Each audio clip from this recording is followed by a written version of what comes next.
I want to talk about something that I thought was cool when we were looking at this schedule for a manufacturing plant that was produced with this application I'm building called Prod Plan. Reach out to me if you want to do demos or be a beta tester. Open and free to any manufacturer who's interested who does batch processing. So we're looking at this schedule here, bigger schedule. We scheduled about 500,000, about 500,000 pieces over the course of about a week, business week. And one little thing I thought was interesting was this right here. So we had finished batching this job here, product P right here, and there was a little bit left over to fill. So my question was, why did it skip an entire shift? So you see this shift here, second shift there's nothing happening. So right away I was like, what's going on here? Why did it skip this whole shift?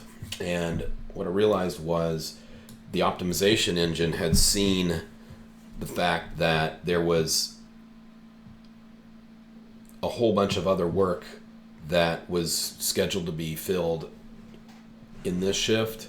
So instead of incurring the cost of staffing a whole shift, the second shift, just to do an hour's worth of work.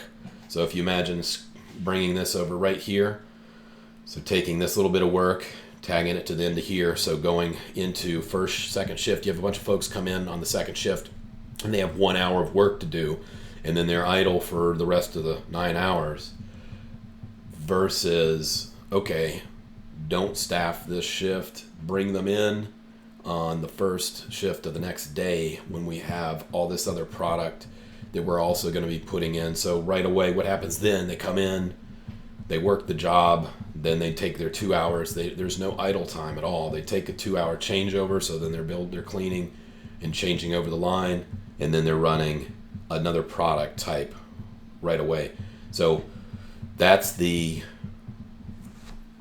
benefit, one of the many, many benefits of using a system like this, where you're always looking for non-intuitive, like sometimes it'll surprise you, and the scheduler will do things that you didn't think. That's really what you're looking for. If things are obvious, then you can do it by hand.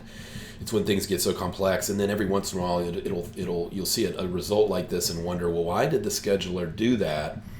And then you realize, okay, it actually saved us money and was more efficient by doing it like that, and it resulted in no downside. So the only downside for this is if this was at some sort of priority job where you needed to get it out the door on a truck on the 13th, in which case maybe at that point it is worth bringing in a shift to finish it up or having some folks stay later. So in that situation, we can set priorities and make that happen and incur that additional cost. It's all about trade-offs to the plant manager.